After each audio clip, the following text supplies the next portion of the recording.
Bienvenue sur Watchmen Québec, où nous analysons et commentons la fin des temps en temps réel.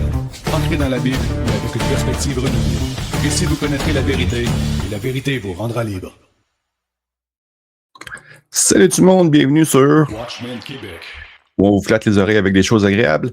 N'oubliez pas que vous pouvez nous rejoindre en live à tous les dimanches soirs à 19h sur Facebook, YouTube et Rumble. Notre site web, c'est watchmenquebec.tv. Vous pouvez aussi nous écrire à info@watchmenquebec.tv. Donc, bienvenue à l'épisode 143 du 23 août 2026. Donc, le titre de l'épisode, c'est « Le jour de l'Éternel ». Donc, salut tout le monde à la maison. N'oubliez pas de liker la vidéo pour combler mon vide intérieur et de partager et de vous abonner à la page. J'espère que vous avez passé une belle semaine. Puis, dites-nous donc bonjour dans les commentaires. C'est le temps de fun de voir qui regarde. Donc, un dernier pré-enregistrement pour ce 23 août. Après ça, on va recommencer en live bientôt. Fait que, j'enregistre ça ce dimanche matin. Là, je suis à peine réveillé, encore au café. On va voir ce que ça donne. Ça va un petit peu au ralenti, mais ça va.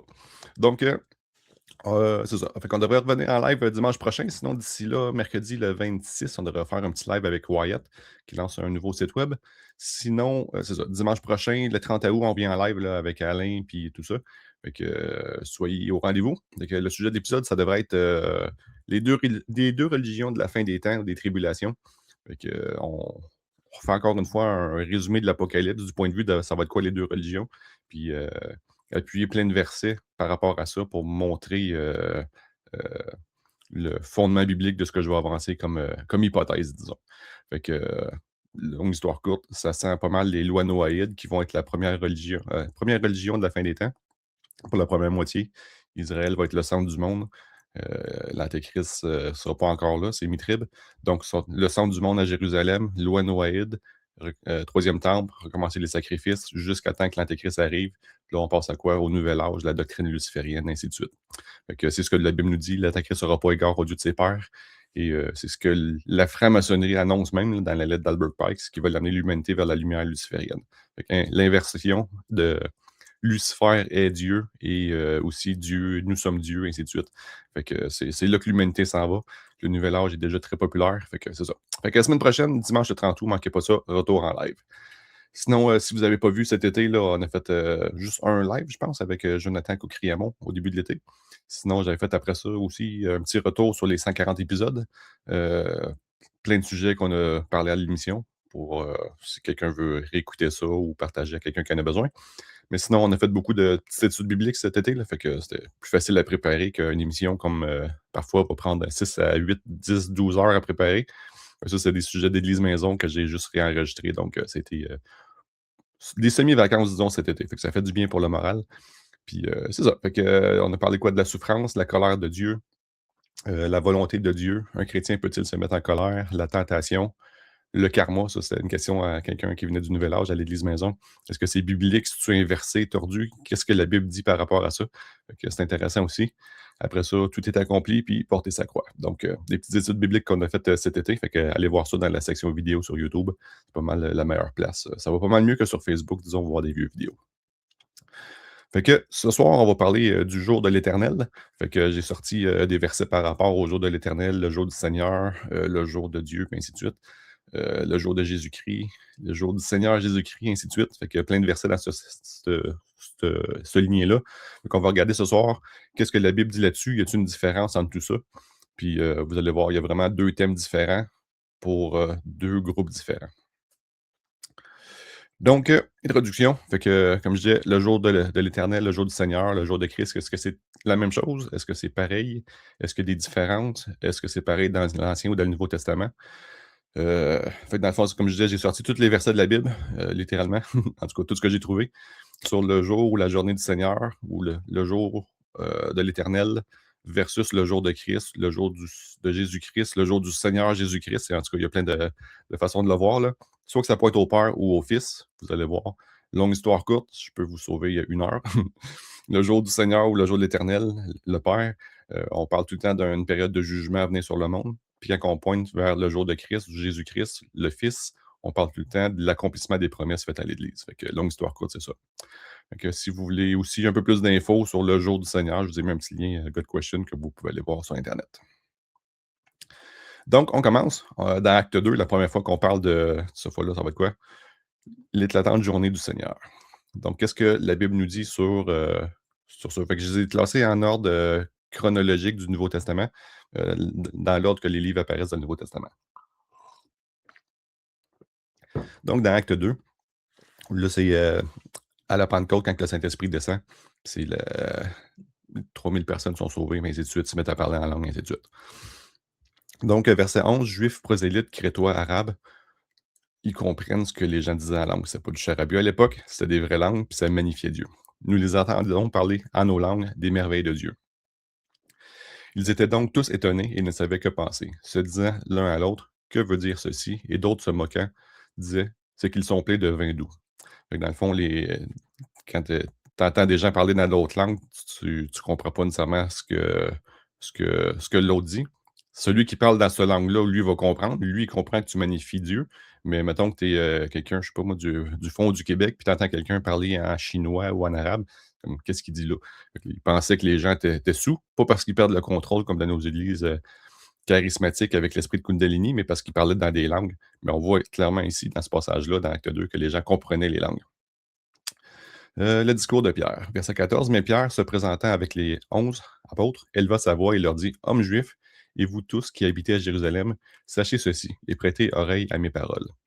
Car ceux-ci ne sont point ivres, comme vous le supposez, puisque c'est la 3e heure du jour. Quand c'est la fête du nouveau vin, je pense c'est le sacrificateur qui était le premier probablement à boire le vin. Fait que les gens à la 3e heure du jour ne devraient pas être déjà sous. Là. Fait que, bref, ils n'étaient pas sous. Mais c'est ici qui a été prédit par le prophète Joël. Fait à ce moment-là, c'est l'accomplissement d'une des prophéties de Joël. Fait que ici, il cite le livre de Joël. Il arrivera dans les derniers jours, dit Dieu, que je répandrai de mon esprit sur toute chair. Vos fils et vos filles prophétiseront. Vos jeunes gens auront des visions et vos vieillards auront des songes. Et certes, dans ces jours-là, je répandrai de mon esprit sur mes serviteurs et sur mes servantes, et ils prophétiseront. Et je ferai des prodiges en haut dans le ciel et des signes en bas sur la terre, du sang et du feu et une vapeur de fumée. Le soleil sera changé en ténèbres et la lune en sang avant que la grande et éclatante journée du Seigneur vienne. Fait que c'est notre passage clé ici. On parle de la journée du Seigneur, le Père. Il arrivera que quiconque évoquera le nom du Seigneur sera sauvé. Fait qu'est-ce qu'on voit ici?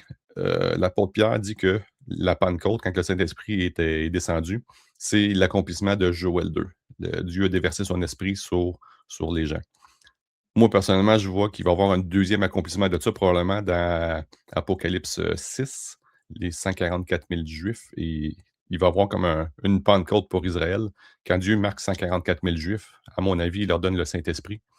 Il va y avoir un deuxième accomplissement de ça, parce que tout ça ne s'est pas nécessairement tout accompli au jour de la Pentecôte, mais je pense qu'il y a vraiment un double accomplissement là-dedans.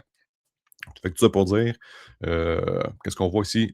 L'éclatante journée du Seigneur, fait que le jour du Seigneur ou de l'Éternel, en tout cas le Père, c'est des jugements qui s'en viennent aussi rendus là. Le ciel le soleil va être changé en ténèbres, la lune en sang, puis c'est une grande et éclatante journée, mais on va voir dans d'autres passages que c'est terrible. C'est une période de jugement.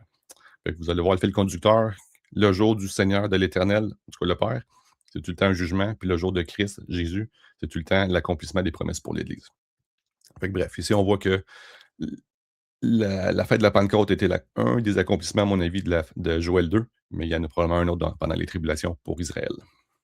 Ça fait que si on s'en va dans Romains 2 ensuite, on voit quoi? Encore une fois, le jour de la colère de Dieu. Donc encore le Père. Ça va parler du jugement. Donc Romains 2, 1. Toi donc, ô homme, qui que tu sois, qui juge, tu es inexcusable. Fait que certains vont prendre ça ici et dire il ne faut jamais juger de rien, car en jugeant les autres, tu te condamnes toi-même. Fait que là, on arrête là et on dit il ne faut jamais juger de rien. Mais ici, c'est quoi le contexte? Il ne faut pas juger de façon hypocrite. Parce qu'un homme spirituel juge de tout. On doit juger dans l'Église, on doit juger des fausses doctrines, faux docteurs, et ainsi de suite. Mais certains vont prendre juste ce demi-verset-là pour dire vous voyez, il ne faut jamais juger de rien. Non, ça continue. Puisque toi qui juges, tu fais les mêmes choses. On parle d'un jugement hypocrite ici. Tu dénonces le péché de ton frère pour la même chose que tu fais toi-même pour penser couvrir le tien. C'est ça le problème ici. C'est pas de juger, c'est de juger de façon hypocrite. Car nous savons que le jugement de Dieu contre ceux qui commettent de telles choses est selon la vérité. Et penses-tu, ô homme, qui juge ceux qui commettent de telles choses et qui les commet, encore une fois, celui qui le dit, celui qui le fait, que tu échapperas au jugement de Dieu. Fait il dénonce le péché d'un autre en pensant enlever le jugement sur eux autres mêmes pour le même péché qu'ils font. C'est un jugement hypocrite ici. Ou méprises-tu les richesses de sa bonté, de sa patience et de son long support, ne reconnaissant pas que la bonté de Dieu te convie à la repentance?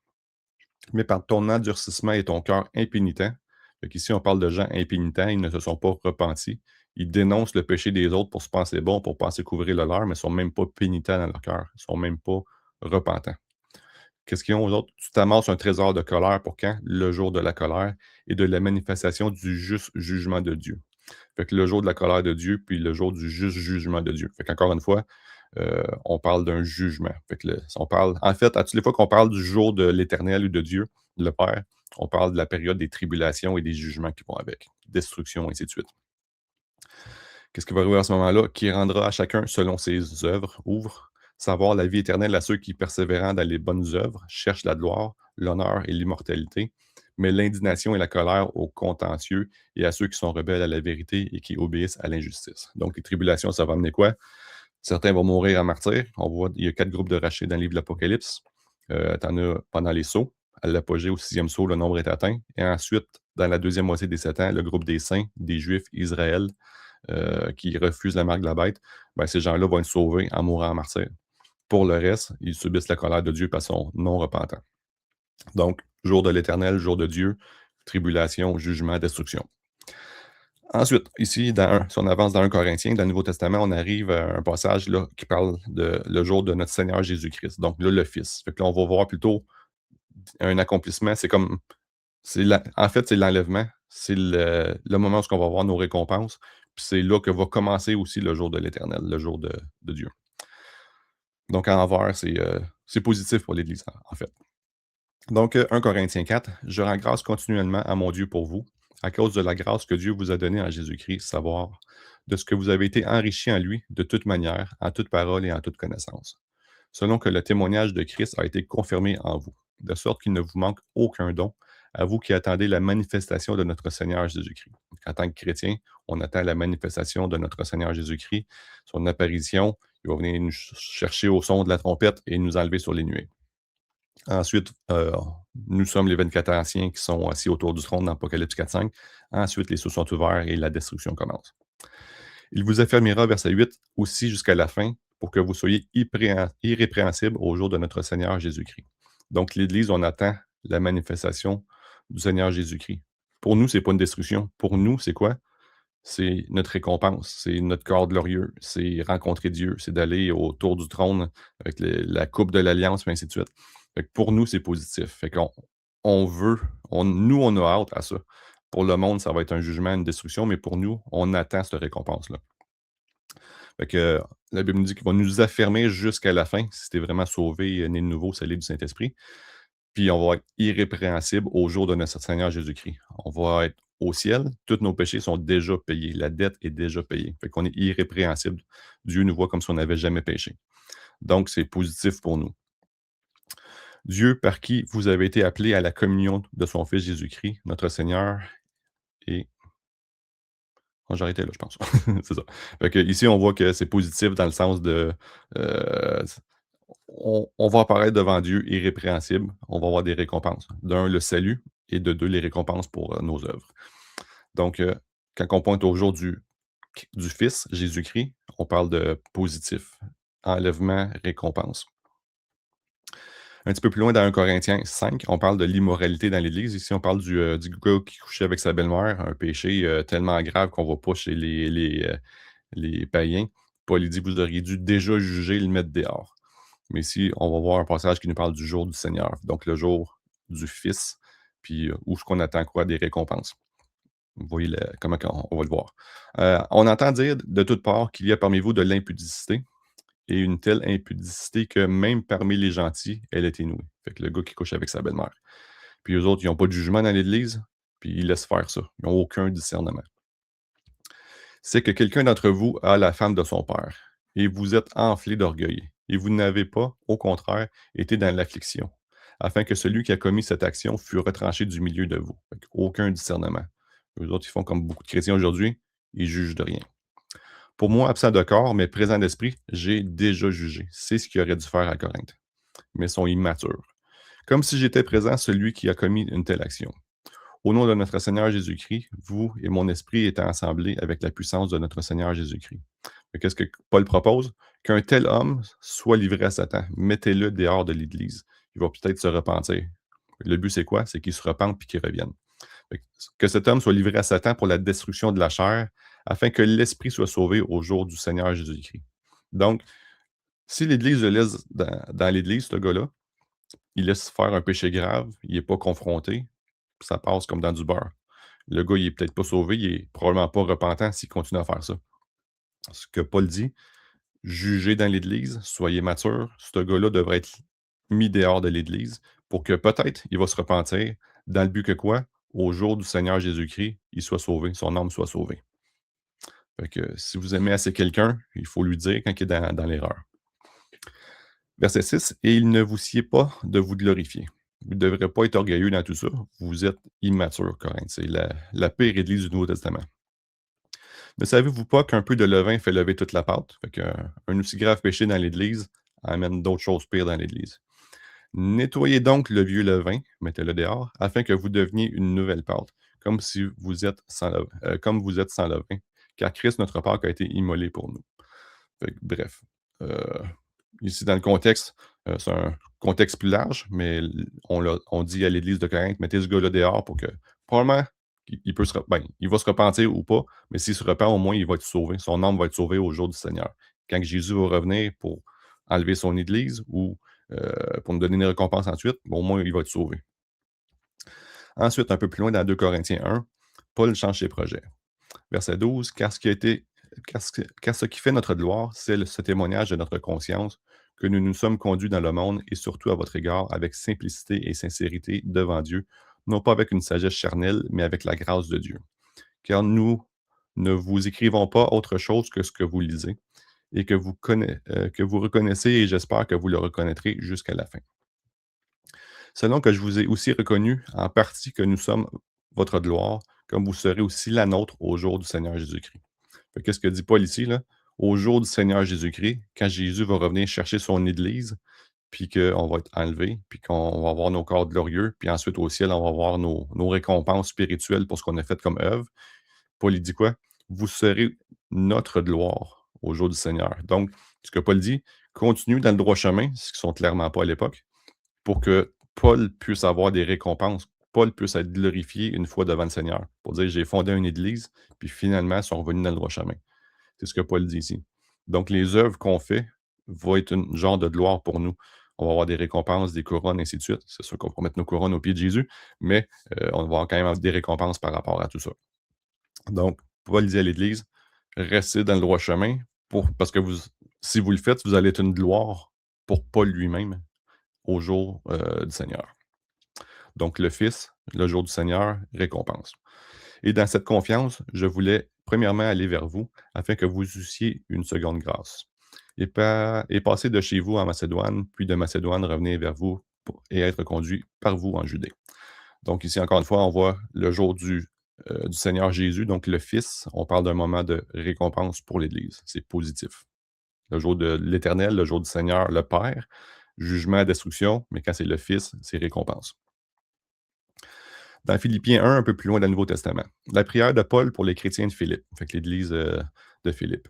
Je rends grâce à mon Dieu toutes les fois que je me souviens de vous, priant toujours pour vous tous avec joie et dans toutes mes prières, à cause de votre commun attachement à l'Évangile depuis le premier jour jusqu'à maintenant. Fait que Paul prie pour eux autres, puis dans le fond, il y a de la joie pour cette Église-là qui va bien.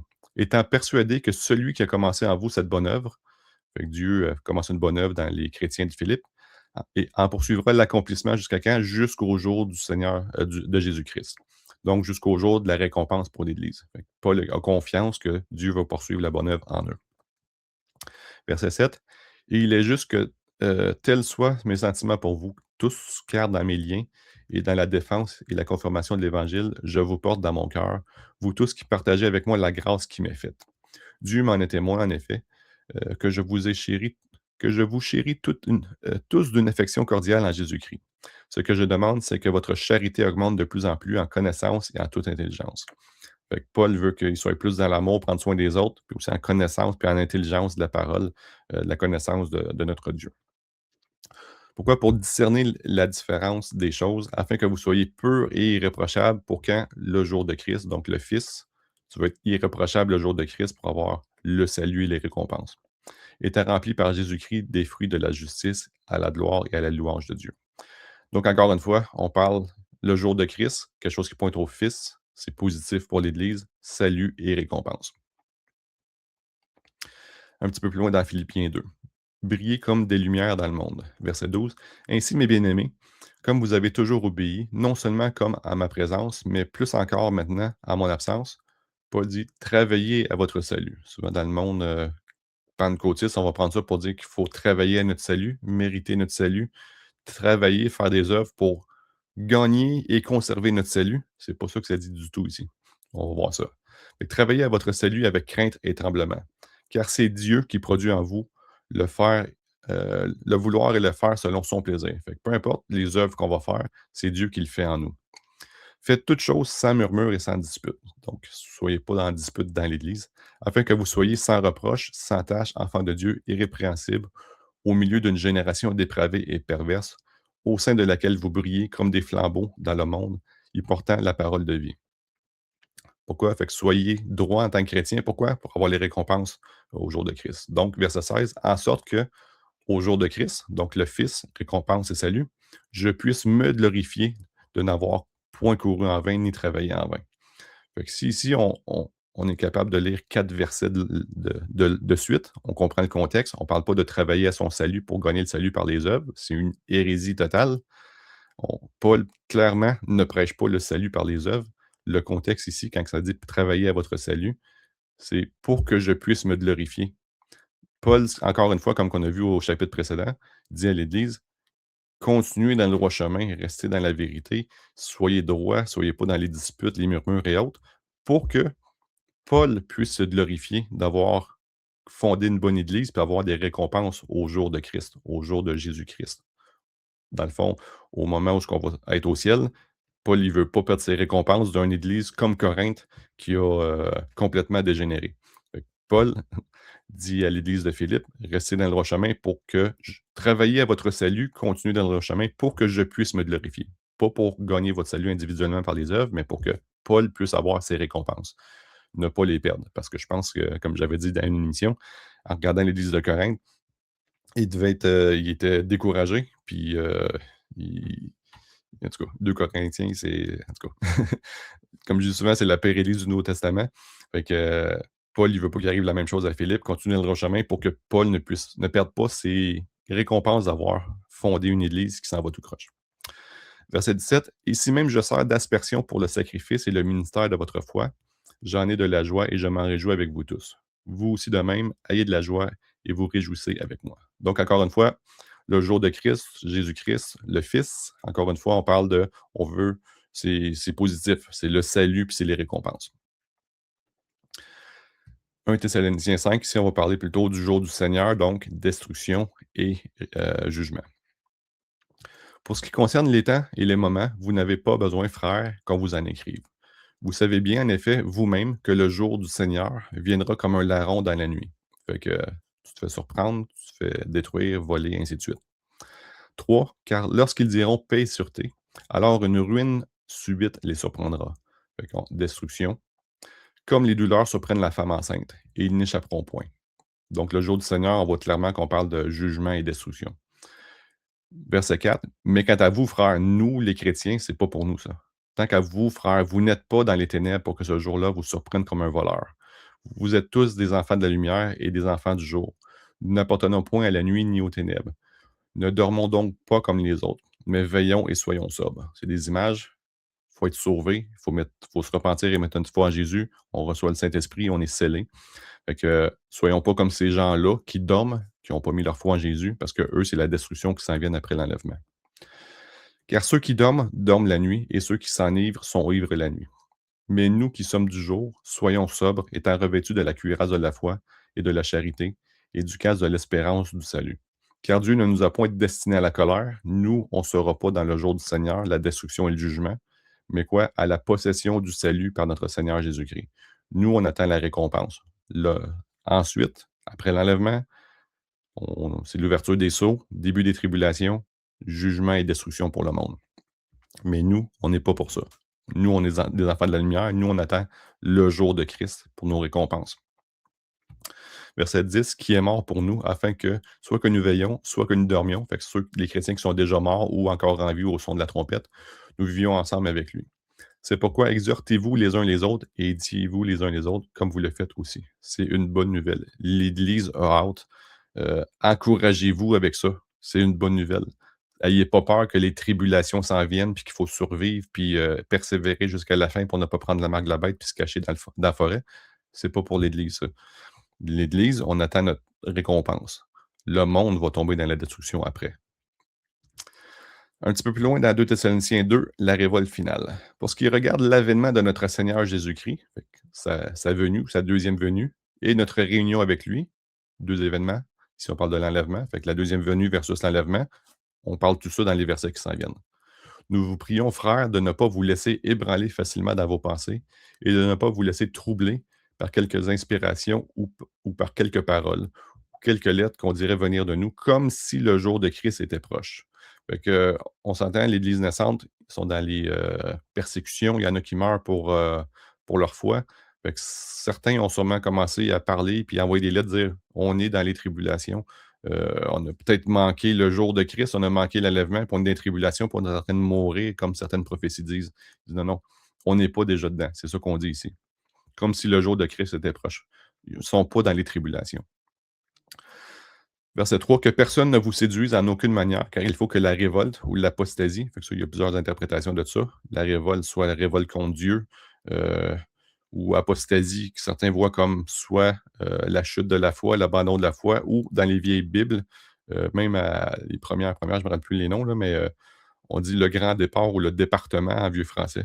Donc, ça peut être aussi un mot pour, pendant les traductions, à partir du mot grec. Certains vont dire révolte, apostasie ou le grand départ. Ça, c'est un enlèvement. Il faut que la révolte, peu importe comment on le voit, soit arrivée avant et qu'on ait vu paraître l'homme du péché, le fils de la perdition.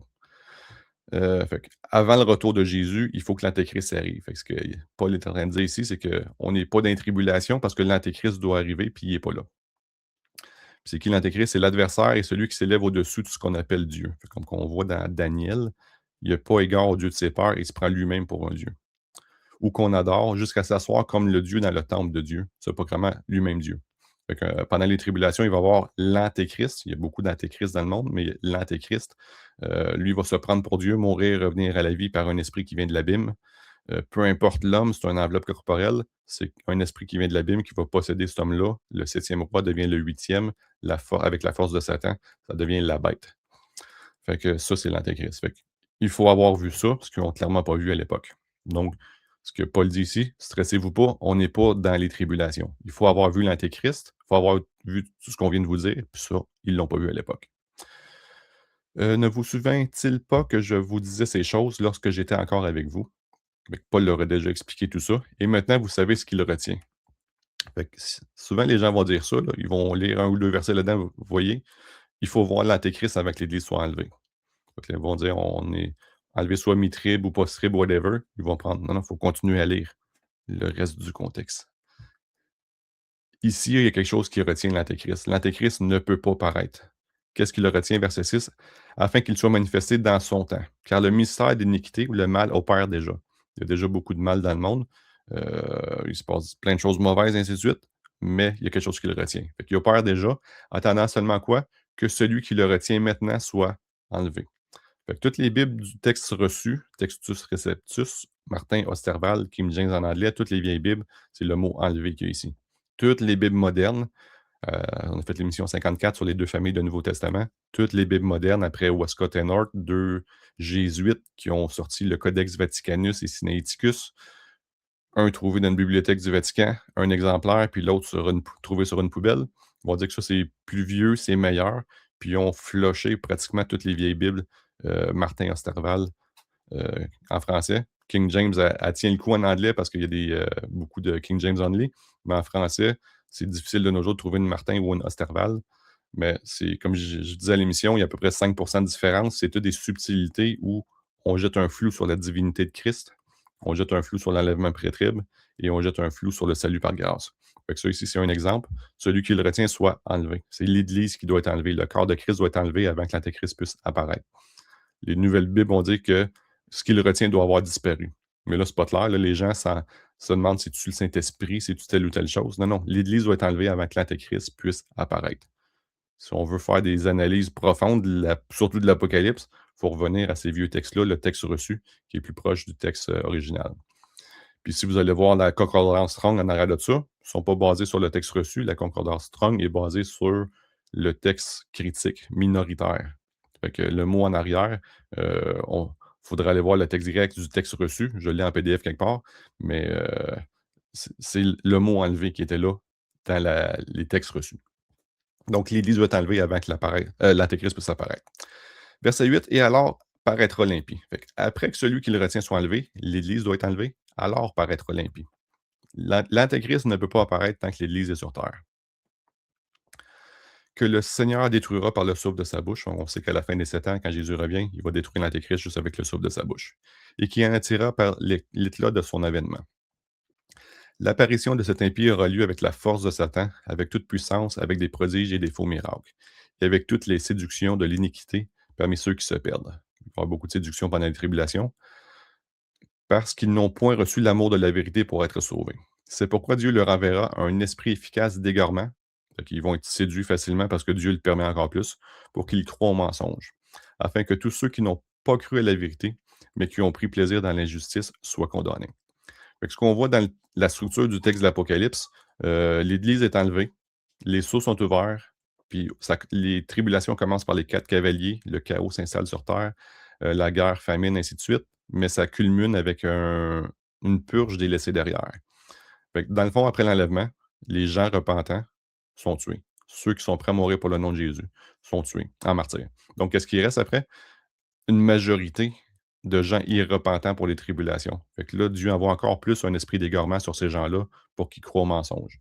Ils vont penser qu'ils sont dans la droiture, ils vont être complètement séduits. Fait que repentez-vous maintenant, mettez votre foi en Jésus, attendez pas pendant les tribulations. Donc, qu'est-ce qu'on a vu ici? Fait que Paul parle du jour de Christ, fait que eux autres pensaient, à cause des persécutions, puis déjà qu'il y avait des morts en martyr, ils pensaient, dans l'Église innocente, qui était proche du jour de Christ dans les tribulations, ils disent: «Non, non, ça ne peut pas être là, parce qu'on n'a pas encore vu l'Antéchrist, puis on doit être enlevé avant qu'il apparaisse». Donc on n'est pas là-dedans. Ensuite, dans 2 Pierre 2, on parle des faux enseignants qui, prêchent des évangiles charnels. On prêche quoi? C'est comme nos jours, de la prospérité, puis Dieu est ton guichet automatique. On prêche pour un gain, pour faire de l'argent. Ben, il y a rien de changé, aujourd'hui dans nos églises, pentecôtistes, charismatiques, Word of Faith. On avait déjà ça dans le temps des apôtres. On prêchait un peu le même genre d'évangile déjà, pour faire de l'argent sur le dos des autres en prêchant un faux évangile charnel. Donc 2 Pierre 2, verset 1. Alors, comme il y a de faux prophètes parmi le peuple, il y en aura aussi parmi vous de faux docteurs, qui enseignent des fausses doctrines, qui introduiront secrètement des sectes pernicieuses et qui reniant le Seigneur qui les a rachetés. Fait qu'ils ils parlent dans le nom de Jésus, ils vont utiliser le nom de Jésus, mais c'est des sectes ou des doctrines pernicieuses. Ils renient en fait le nom de Jésus. On prêche un autre Jésus, un autre Dieu. Ils attireront sur eux-mêmes une perdition soudaine. Fait qu'eux autres s'en vont vers un jugement. Je serais curieux de savoir, dans les pasteurs, de ce monde-là, charismatiques, évangile de prospérité et autres, il y en a beaucoup qui vont faire le saut, après leur dernier souffle. Ils vont penser avoir travaillé pour Dieu, mais ils ont servi de séduction pour ceux qui n'ont pas eu de l'amour de la vérité. Verset 2: Et plusieurs suivront leur doctrine de perdition.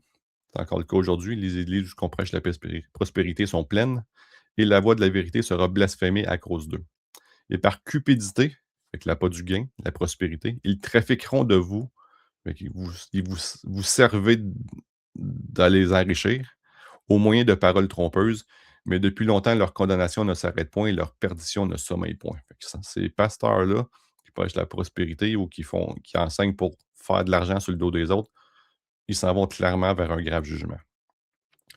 Le Seigneur saura délivrer l'épreuve ceux qui l'honorent et garder les injustes pour être punis au jour du jugement. Fait que ici, on voit quoi? Le Seigneur va délivrer de l'épreuve ceux qui l'honorent. Fait que ceux qui sont sauvés vont être euh, euh, récompensés. Sauvés, récompense. Mais les autres, les injustes, ils vont être punis au jour du jugement. Fait qu'au jour de la colère de Dieu, au jour du Seigneur, de l'Éternel, le Père, ces gens-là vont être jugés euh, dans les tribulations, en tout cas, à notre époque. Puis c'est un jugement que ça vient sur eux, puis la destruction. Verset 10, principalement ceux qui suivent la chair, fait que des évangiles charnels, recherche d'émotions, prospérité, puis des belles choses, dans la convoitise de l'impureté et qui méprisent la domination, audacieux, arrogants et qui ne craignent point d'injurier les dignités, fait que les dieux et les anges, tandis que les anges, quoique plus grands en force et en puissance, ne portent point contre elles de jugement injurieux devant le Seigneur. Fait que ce qu'on dit ici, c'est que même dans les anges, probablement dans les anges déchus même, là, aucun n'ose être aussi injurieux envers Dieu que certains de ces faux pasteurs-là. Assez grave. Mais ceux-ci, comme des animaux sans raison, qui ne suivent que la nature, nés pour être pris et détruits, blasphémant ceux qui n'entendent point, périront par leur propre corruption, recevant le salaire de leur iniquité. Ils aiment être tous les jours dans les délices. Pensez aux pasteurs de prospérité. Ce sont des tâches et des souillures. Ils prennent plaisir dans leur tromperie lorsqu'ils mangent avec vous. Ils ont les yeux pleins d'adultère qui ne cessent de pécher. Ils amorcent ou appâtent ou piégent là, les âmes mal affermies. Ils ont leur cœur exercé à l'avarice. Ils veulent toujours plus d'argent. Semez dans mon ministère. Faites une semence de foi pour que Dieu vous ouvre les écluses des cieux.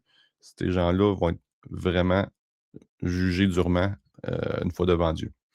Ce sont des enfants de malédiction qui, ayant quitté le droit chemin, se sont égarés en suivant la voie de Balaam, donc prêcher pour un gain financier. Fils de Bozar, qui aima le salaire de l'iniquité, mais qui fut repris de son injustice.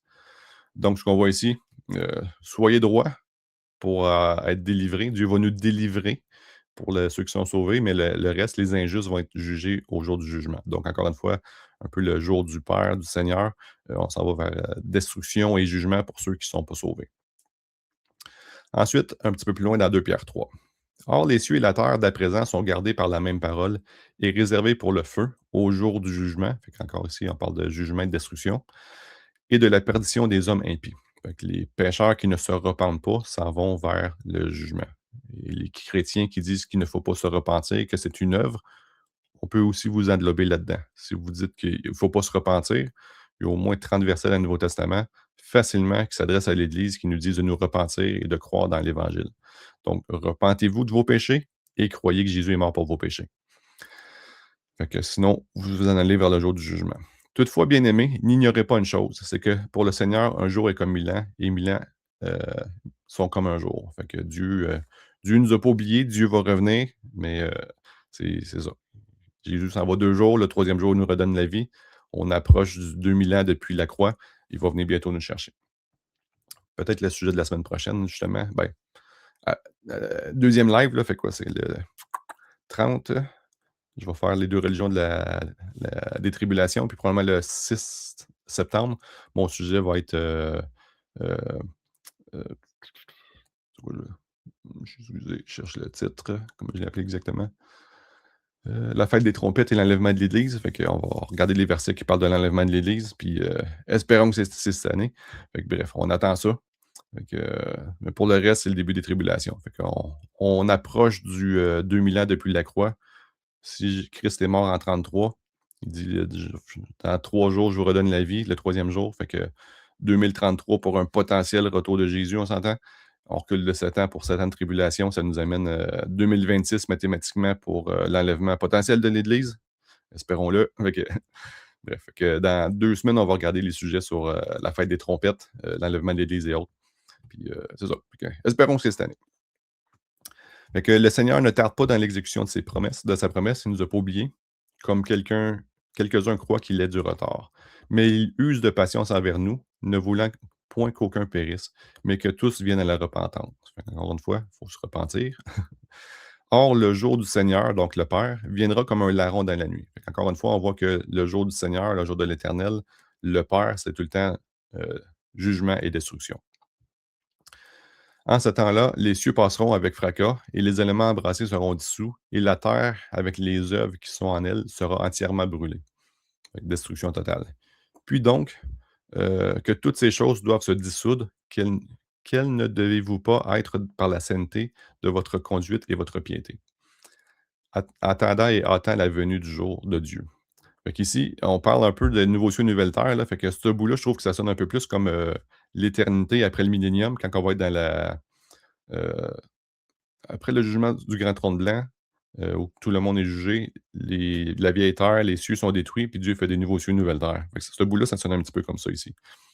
Fait que, dans lesquels les cieux enflammés seront dissous et les éléments abrasés se fondront. Fait que, bref, encore une fois, le jour du Seigneur, le Père, on parle de destruction. Verset 13, nous attendons selon sa promesse, nous, on attend ça, de nouveaux cieux et une nouvelle terre où la justice habite. Fait qu'encore une fois, juste pour le beau jour de Dieu, ça, comme je dis, ça sonne plus comme l'éternité cette fois-là que les tribulations, parce que nouveaux cieux, une nouvelle terre, puis la justice va habiter. On sait que Jésus va habiter sur terre pendant le millénium, mais pendant l'éternité, après le millénium, après le jugement du grand trône blanc, on habite à la nouvelle Jérusalem avec Dieu même. C'est lui qui va être la lumière, il n'y aura pas de soleil. Bref, ça sonne comme ça. C'est pourquoi, bien-aimés, en attendant ces choses, efforcez-vous d'être trouvés sans tache et sans reproche devant lui dans la paix. Et croyez que la longue patience de notre Seigneur est votre salut. Comme Paul, notre frère bien-aimé, vous l'a aussi écrit, selon la sagesse qui lui a été donnée. Et comme il le fait dans toutes ses épîtres, quand il parle de ces choses, parmi lesquelles il en est de difficile à entendre, que les personnes ignorantes et mal assurées tordent, comme les autres Écritures, à leur propre perdition.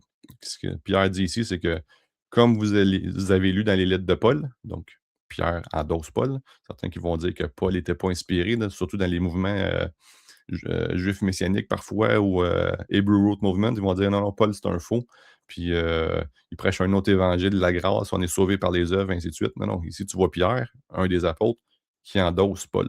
Ouais, c'est ça. Donc, petite parenthèse, Paul était l'apôtre pour les non-juifs, les païens. Il a prêché l'évangile de grâce, puis Pierre endosse Paul. Ça fait clairement que les apôtres prêchaient tous le même évangile de la grâce, donc pas les œuvres. Vous donc, bien-aimés, vous qui êtes avertis, soyez sur vos gardes, de peur qu'entraînés par l'égarement des impies, faites-vous pas séduire par les gens irrepentants dans le péché, vous ne veniez déchoir de votre fermeté. Fait que persévérez.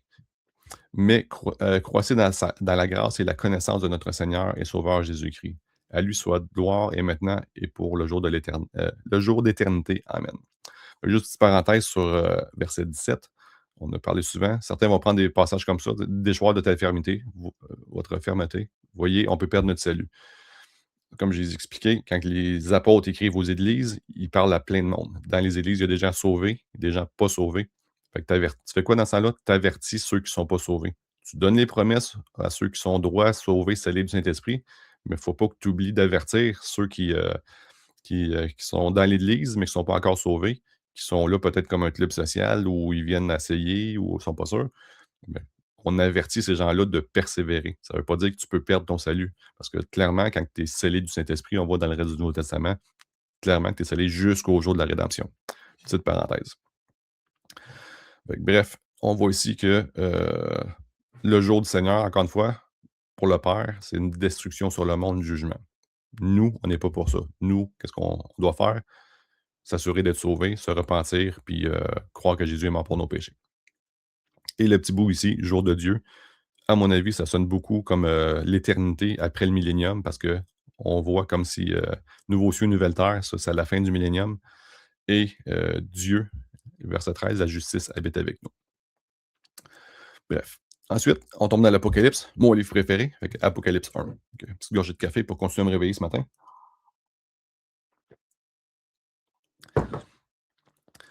Donc, Apocalypse 1, Jean a une vision du Christ. Verset 9, moi, Jean, votre frère, et qui est part avec vous à la tribulation. Fait que Jean a traversé le 1er siècle, l'Église naissante, puis même qui est le plus vieux, là, au moment qu'il écrit ça, c'est autour, semble-t-il, de l'an 96. Il a traversé les tribulations, entre guillemets, petites tribulations, de l'Église naissante, persécution et autres. Fait qu'il a part avec vous à la tribulation et au règne et à la patience de Jésus-Christ. J'étais dans l'île appelée Patmos pour la parole de Dieu. Donc, il était emprisonné pour la parole de Dieu et pour le témoignage de Jésus-Christ. Il n'était pas dans les tribulations parce que là, il dit quoi? Là, je fus ravi en esprit le jour du Seigneur. Fait que Paul est dans le 1er siècle, autour de l'an 96, il est en train d'écrire le livre de l'Apocalypse par révélation du Saint-Esprit. Il dit, je fus ravi en esprit quand? Dans le futur, le jour du Seigneur, dans les tribulations à venir. Et j'entendis derrière moi une grande voix comme celle d'une trompette qui disait, je suis l'alpha et l'oméga, le premier et le dernier. Donc, Jean écrit ça au 1er siècle. Il dit, je fus ravi en esprit. Dieu, il montre une vision pour écrire ce qui s'en vient, le jour du Seigneur, les tribulations, les 7 sceaux, les 7 trompettes, les 7 coupes, jugement de Dieu sur le monde. Mais c'est pas pour nous. Bref, le jour du Seigneur, encore une fois, on pointe au Père. Un peu plus loin dans l'Apocalypse 6. Ici, on arrive au 6e sceau. On voit au 6e sceau, en fait, là, que c'est après les 4 cavaliers, le chaos s'installe sur Terre, comme je dis souvent, guerre, famine, ainsi de suite. Et l'apogée de ça, c'est les morts à martyrs. Parce qu'on voit au 5e sceau, il y a des gens qui meurent pour le nom de Jésus. Leur âme arrive sous l'autel de Dieu, sont lavés symboliquement par le sang de Jésus. Et il demande jusqu'à quand, Seigneur, tu vas endurer ça? Jusqu'à quand tu vas nous venger? Il dit le nombre de vos confrères n'est pas encore atteint. Au 6e sceau, on comprend que le nombre des martyrs est atteint. Puis là, la colère de Dieu va commencer avec les trompettes. Et je regardais lorsque l'agneau eut ouvert le 6e sceau, fait que le nombre des martyrs est atteint, le nombre que Dieu a fixé, un peu comme dans Romains 11. Le nombre des gentils, des païens, des non-juifs est atteint. Le focus va revenir sur Israël, qu'on va voir un peu dans le même passage, comme dans Romains 11. Et voici, il se fit un grand tremblement de terre, et le soleil devint noir comme un sac de crin, et la lune devint comme du sang. Et les étoiles du ciel tombèrent sur la terre, comme un figuier agité par un grand vent jette ses figues vertes. Et le ciel se retira comme un livre qu'on roule, et toutes les montagnes et les îles furent ôtées de leur place. Et les rois de la terre, les grands, les riches, les capitaines et les puissants, tout esclaves et tout homme libre, se cachèrent dans les cavernes, dans tous les rochers et les montagnes. Et il dit aux montagnes et aux rochers, tombez sur nous, et cachez-nous de devant la face de celui qui est assis sur le trône et devant la colère de l'agneau. Car le grand jour de sa colère est venu et qui peut subsister. Fait qu'ici, dans Apocalypse 1, on vient de voir que Jean est amené en vision, ravi en esprit, le jour du Seigneur, fait qu'il arrive dans les tribulations. On voit, juste contexte, chapitre 1, 2, 3, c'est les promesses que Jésus fait à l'Église pour ceux qui sont sauvés. Après ça, chapitre 4, 5, on voit les 24 anciens qui sont au ciel, qui représentent l'Église, assis sur des trônes, couronne sur la tête, la coupe de l'Alliance à la main. C'est l'accomplissement de plein de promesses faites juste avant et plein d'autres. Les 24 anciens sont l'Église. Ensuite, Apocalypse 5.9, ils disent à l'agneau, tu nous as rachetés de toute nation, de toute langue, de toute tribu. Les nouvelles Bibles, comme je dis souvent, ont enlevé le nous pour dire que tu as racheté des gens. Ça exclut la personne qui parle. Encore une fois, on met un flou sur l'enlèvement pré-trib. Mais les 24 anciens sont l'Église enlevée avant les tribulations. Qu'est-ce qu'on voit ici? À la fin du chapitre 5, les sceaux, l'agneau, Jésus-Christ, est digne et le seul dans l'univers digne d'ouvrir le livre à 7 sceaux. On arrive au chapitre 6, nous sommes dans les tribulations à ce moment-là, puis c'est la colère de Dieu qui est là. Fait que pendant les sceaux, Dieu permet que des événements graves arrivent, les morts en martyrs arrivent, ceux qui sont repentants après l'enlèvement, les laissés derrière repentants. Ensuite, il reste quoi? Les gens irrepentants, puis là commence la colère de Dieu une fois que le nombre est atteint. Donc, le jour de sa colère, le jour de la colère de Dieu, c'est un jugement et destruction, encore une fois, sur le monde. Beaucoup plus loin, dans Apocalypse 16, on est rendu dans les coupes. Fait que, on voit dans la chronologie du livre de l'Apocalypse que tu as les 7 sceaux qui culminent avec les morts en martyrs. Quand le nombre est atteint, Dieu marque les 144 000 Juifs. Le focus revient sur Israël. Et les 7 trompettes sont données aux 7 anges. Fait qu'on voit clairement que les 7 trompettes suivent les 7 sceaux. Puis on voit au chapitre 11 d'Apocalypse que à la 7e trompette, Jésus revient, combat l'Antéchrist et c'est fini, c'est terminé. Fait qu'on voit que la 7e trompette, c'est la fin des tribulations. Jésus a gagné. Chapitre 12 à 22. Donc, le livre de l'Apocalypse est coupé en 2 moitiés. Là. 7e trompette, Jésus revient. Et ensuite, c'est ce qu'on voit, chapitre 12 et plus. On revient sur l'enlèvement de l'Église, la Vierge dans le ciel, puis on revient sur plein de choses thématiques qui ont déjà été parlées dans les 11 premiers chapitres. Quand on arrive dans les coupes, d'après moi, ça se passe en même temps que les trompettes. Parce que dans la deuxième moitié des 7 ans. Parce que beaucoup des jugements qu'on voit dans les coupes, ça parle de ceux qui ont pris la marque de la bête, donc dans la deuxième moitié des 7 ans. Et en plus, ça s'ajoute aux trompettes. Fait que souvent, on va voir un tiers des eaux potables changer en sang, mais pour la même coupe, mettons le même numéro, là, on voit le 2 tiers. Fait que le reste est changé en sang. Dans une des trompettes, on voit le tiers des océans, des mers changer en sang. Ben, dans la coupe équivalente, tu vois le 2 tiers changer en sang, puis ainsi de suite. Tu as souvent le même thème, là, au moins dans 5, 6 des 7 trompettes, le même thème, mais c'est encore pire. T'sais. Donc, c'est comme si c'était des trompettes pour avertir les gens, mais ceux qui vont prendre la marque de la bête, tu as un jugement encore pire dans la deuxième moitié des 7 ans. Puis quand on arrive ici, dans Apocalypse 16, verset 12, on est dans la 6e coupe pour ceux qui ont pris la marque de la bête. Donc, le 6e ange versa sa coupe, 6e coupe, sur le grand fleuve de l'Euphrate et son eau sécha, pour que le chemin des rois de l'Orient fût préparé. Fait que le but, c'est que ce fleuve-là sèche, puis qu'une armée puisse traverser puis venir attaquer cette section-là. Et je vis sortir de la gueule du dragon et de la gueule de la bête et de la bouche du faux prophète 3 esprits immondes semblables à des grenouilles. Car ce sont des esprits de démons qui font des prodiges et qui vont vers les rois de la terre et du monde entier, afin de les rassembler pour quand? Le combat du grand jour du Dieu Tout-Puissant, deuxième venue. Donc ici, la 6e coupe, on est probablement pas mal vers la fin des 7 ans. Le 6e coupe, le fleuve est asséché pour qu'une armée s'en vienne vers Israël pour venir combattre Jésus quand il va revenir.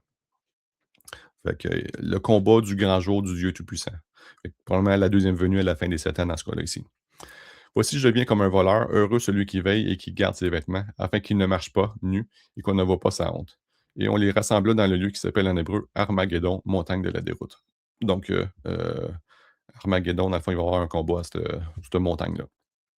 Donc, c'était la fin des versets du Nouveau Testament par rapport au jour du Seigneur, jour de l'Éternel, le Père, versus jour de Christ ou Jésus-Christ, le Fils. Donc, ce qu'on en a vu, quand on parle du jour de Dieu, de l'Éternel, le Père, on parle de jugement et destruction en général. Et quand on parle du jour de Christ, c'est une bonne nouvelle pour l'Église, c'est l'enlèvement. C'est le moment où on va être enlevé, changé et récompensé, récompense spirituelle. Et là va commencer le jour de l'Éternel, du Seigneur, le jugement sur le reste du monde. Pour nous, c'est une bonne nouvelle. Pour le reste du monde, ça ne l'est pas. Donc, après ça, j'ai sorti ici tous les versets de l'Ancien Testament où on parle du jour de Dieu, du jour de l'Éternel et autres. Que, bien sûr, Jésus est un mystère caché dans l'Ancien Testament. J'aurais dû écrire une petite faute ici. Fait que Jésus n'est pas nommé dans l'Ancien Testament, même si on le voit à beaucoup de places. Fait que, on ne parle pas du jour de Jésus-Christ, bien sûr, dans l'Ancien Testament. On parle du jour de l'Éternel, le Père. Jésus-Christ est révélé dans le Nouveau Testament. Fait que c'est ça. Dans l'Ancien Testament, on voit le jour de l'Éternel, le jour de sa colère, le jour du Seigneur, ainsi de suite, en parlant du Père. À l'époque, avant Jésus, ils ne savaient pas que Jésus allait venir. C'était prédit, mais son nom n'était pas connu. Fait que malgré ça, ils savaient déjà qu'un jour, Dieu jugera les impies. On voit même dans les psaumes, dans les proverbes, qu'ils savent qu'un jour, Dieu va venir juger le monde. Fait que j'ai mis les versets en rafale ici. Fait que j'ai pas mis les gros contextes comme dans le Nouveau Testament, mais vous allez voir le fil conducteur, on parle tout le temps de destruction et jugement. Dans l'Ancien Testament, on annonce le jour de la colère de Dieu, le jour de l'Éternel, ainsi de suite, jugement pour le monde. Donc, excusez. Donc, Job 20, 28. Le revenu de sa maison sera emporté, tout s'écroulera au jour de la colère. Oh, désolé, un petit peu de bruit dehors, mon chien jappe pour rien. Donc, destruction ici, sans parler du Père, là, mais on parle du jour de la colère. Psaume 110.5, le Seigneur est à droite et il écrasera les rois au jour de sa colère. Jugement, destruction. Proverbe 11.4, les biens ne serviront de rien au jour de l'indignation. Fait que même si tu es riche dans ce monde-ci, ça ne te suivra pas. Mais la justice délivrera de la mort. Isaïe 2.12, car l'Éternel des armées aura son jour, le jour de l'Éternel, contre tout ce qui est orgueilleux et hautain, et contre tout ce qui s'élève pour l'abaisser. Donc, un jour, il va y avoir un jour de l'Éternel, puis il va juger ceux qui sont irrepentants. Isaïe 13.13, aussi je ferai trembler les cieux, et la terre sera ébranlée de sa place par la colère de l'Éternel des armées au jour de l'ardeur de son cours. Donc, encore une fois, la colère de l'Éternel, le jour de la colère de l'Éternel, jugement et destruction. Isaïe 13.6, gémissez car la journée de l'Éternel est proche. Elle vient comme un ravage fait par le Tout-Puissant, donc destruction. Isaïe 13.9, voici le jour de l'Éternel arrive, jour cruel, destruction, jour de fureur, d'ardente colère, qui réduira le pays en désolation et exterminera les pécheurs. Donc, Israël va être en désolation pendant les tribulations. Je pense que la première moitié des tribulations, ça va être comme je vais dire la semaine prochaine, probablement les lois noaïdes. Le troisième temple va être reconstruit, les sacrifices vont recommencer. Jérusalem va être le centre du monde, mais dans la deuxième moitié des 7 ans, c'est là que l'Antéchrist va s'asseoir dans le temple. C'est là que les Juifs doivent fuir, ceux qui sont en Judée-Samarie. Il va y avoir une destruction de Jérusalem, puis le pays va devenir une désolation. Isaïe 22.5, car c'est un jour de trouble, de destruction et de consternation, le jour du Seigneur, l'Éternel des armées, dans la vallée des visions. On démolira la muraille, des cris de détresse retentissent sur la montagne. Encore une fois, jour du Seigneur, le Père, destruction. Isaïe 27.12, en ce jour-là, l'Éternel abattra les fruits depuis le cours du fleuve jusqu'au torrent d'Égypte, et vous serez ramassés un par un, ô enfants d'Israël. Ceux qui pensent qu'Israël n'en baveront pas pendant les tribulations, on le voit bien ici. Là. Petite parenthèse, comme qu'on voit dans le texte de l'Apocalypse. Le quatrième groupe de rachetés dans le livre de l'Apocalypse, c'est les saints. Ils chantent le cantique de Moïse. C'est surtout des Juifs rendus là. Les gens repentants du reste du monde ont déjà été tués en martyrs pendant les sauts. Il reste Israël. Deuxième moitié des tribulations, soit qu'ils se repentent et qu'ils refusent la marque de la bête, ou qu'ils prennent la marque de la bête et sont damnés. Fait que, dans un cas comme dans l'autre, ça va aller mal, puis Jésus va revenir quand il en restera vraiment pas beaucoup en Israël. Pour ceux qui se repentent puis refusent la marque de la bête, soit qu'ils vont mourir en martyr ou être emprisonnés. Donc ensuite, dans Jérémie 46.10, ce jour est au Seigneur, donc le jour du Seigneur, à l'Éternel des armées. C'est un jour de vengeance pour se venger de ses ennemis. Donc encore une fois, le jour du Seigneur, le jour de l'Éternel, dans l'Ancien Testament, encore une fois, comme dans le Nouveau, jugement et destruction. L'épée dévore, s'assouvit, s'enivre de leur sang, car il y a un sacrifice au Seigneur, l'Éternel des armées, dans le pays du Nord, sur les bords de l'Euphrate. On peut penser dans le livre de l'Apocalypse, quand on parle du festin du grand Dieu, là, c'est quand après Jésus, je pense, a combattu l'Antéchrist, les 10 cornes, les rois et leur armée. C'est là le festin du grand Dieu. C'est comme des oiseaux rapaces qui vont venir manger les chairs de ces rois-là. On peut penser à ça ici. Un sacrifice pour Dieu. Lamentation 2.22. Tu as appelé de toutes parts sur moi les frayeurs, comme à un jour de fête solennelle et au jour de la colère de l'Éternel. Encore une fois, destruction, jugement. Nul n'a échappé ni survécu. Ceux que j'avais caressés et élevés, mon ennemi les a consumés. Donc, du point de vue de quelqu'un juste, du côté de Dieu, Dieu va juger et détruire les ennemis de Dieu à ce moment-là. Ézéchiel 13.5, vous n'êtes point montés sur les brèches, vous n'avez point entouré d'un rempart la maison d'Israël pour demeurer ferme dans le combat au jour de l'Éternel.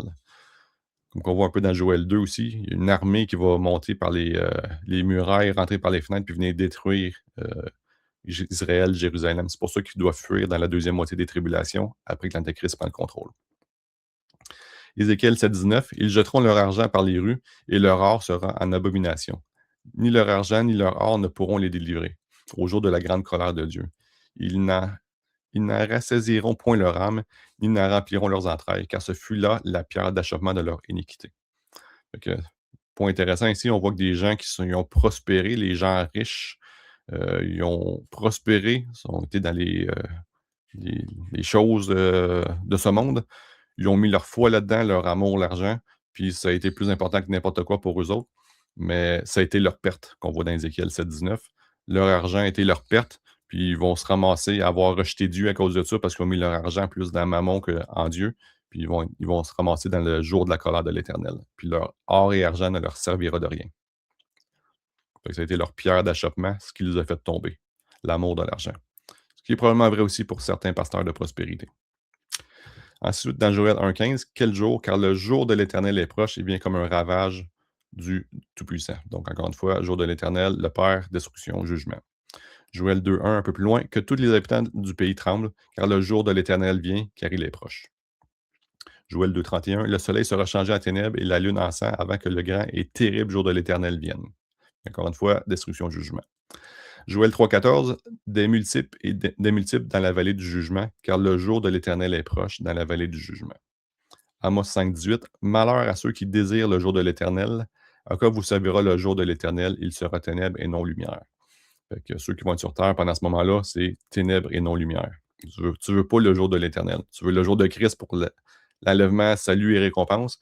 Le jour de l'Éternel, tu veux pas ça parce que ça va être la destruction. Amos 8,9, et il arrivera dans ces jours-là, dit le Seigneur l'Éternel, que je ferai coucher le soleil à midi et que j'obscurcirai la terre en plein jour. Donc, encore dans les tribulations. Abdias 1,15, car le jour de l'Éternel est proche pour toutes les nations et on te fera comme tu as fait. Tes actes retomberont sur ta tête.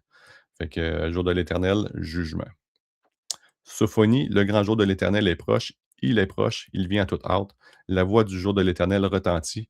Là, l'homme vaillant lui-même pousse des cris amers. Donc, encore une fois, jugement, destruction. Sophonie 1,18, ni leur argent, encore une fois, ni leur or ne pourront les délivrer au jour de la colère de l'Éternel. Toute la tête du système, la Babylone mystérieuse, les rois de la terre, les marchands de la terre qui se prostituent avec la Babylone mystérieuse, ben, leur argent ne les sauveront pas. Ça va être plutôt une pierre d'achoppement, comme on a vu tantôt pour eux. Et ils vont être jugés dans les tribulations. Et par le feu de sa jalousie, tout le pays sera consumé, car c'est d'une entière destruction, c'est d'une ruine soudaine qu'il frappera tous les habitants de la terre. Sophonie 1,7. Tais-toi devant le Seigneur l'Éternel, car le jour de l'Éternel est proche. L'Éternel a préparé un sacrifice et il a sanctifié ses conviens. Sophonie 1,8. Et au jour du sacrifice de l'Éternel, je châtierai les princes et les fils du roi et tous ceux qui revêtent des vêtements étrangers. Sophonie 2,2. Avant que le décret enfante et que le jour passe comme une balle, avant que l'ardeur de la colère de l'Éternel vienne sur vous, avant que le jour de la colère de Dieu vienne sur vous. Donc, jugement pour ceux qui sont irrepentants. Et ensuite, pour terminer, Sophonie 2,3. Cherchez l'Éternel, vous tous les hommes du pays, qui faites ce qu'il leur donne. Recherchez la justice, recherchez la débonnareté. Peut-être serez-vous mis en couvert au jour de la colère de l'Éternel. Fait qu'on parle à Israël à l'époque. Soyez du bon côté, parce que sinon, ça va être le jour de la colère pour Israël. Malachie 4,5. Voici, je vais vous envoyer Élie, le prophète, avant que le grand jour et redoutable de l'Éternel vienne. Donc, fin des versets de l'Ancien Testament. Fait qu'on a vu plein de versets en rafale de l'Ancien Testament, le jour du Seigneur, le jour de l'Éternel, tout le temps, jugement et destruction, pour ceux qui vont être là. Donc, en conclusion, déjà, 1h03, pas si pire, la vraie Église attend le jour de Jésus-Christ, ou du Seigneur Jésus-Christ, en fait, quand ça parle du Fils, l'Église attend ça avec impatience. Ce jour sera l'accomplissement de promesses faites à l'Église. Fait que pour nous, c'est une bonne chose. On attend ce jour-là. Ce sera l'accomplissement de la grâce divine, fait qu'on va voir le salut et les récompenses en arrivant au ciel. Au son de la trompette, nous, le corps de Christ, donc ceux qui sont morts en Christ ou encore vivants au moment de la trompette, nous serons transformés, enlevés sur les nuées, puis amenés au trône de Dieu. Ce sera notre délivrance de ce monde et une joie incomparable. l'Église sera présentée pure, irréprochable et sans tache devant Dieu. Nos œuvres seront jugées pour des récompenses. Mais le paiement de la dette de nos péchés aura déjà été payé. Fait qu'on a déjà notre salut, ceux qui sont scellés du Saint-Esprit. Donc, Nouveau Testament, jour de Christ, jour de Jésus-Christ, ou du Seigneur Jésus-Christ, c'est tout le temps positif pour l'Église, salut et récompense au moment de l'enlèvement. Mais pour le reste du monde, qu'on voit autant dans l'Ancien ou dans le Nouveau Testament, quand on parle du jour du Seigneur, le jour de l'Éternel, c'est destruction et jugement.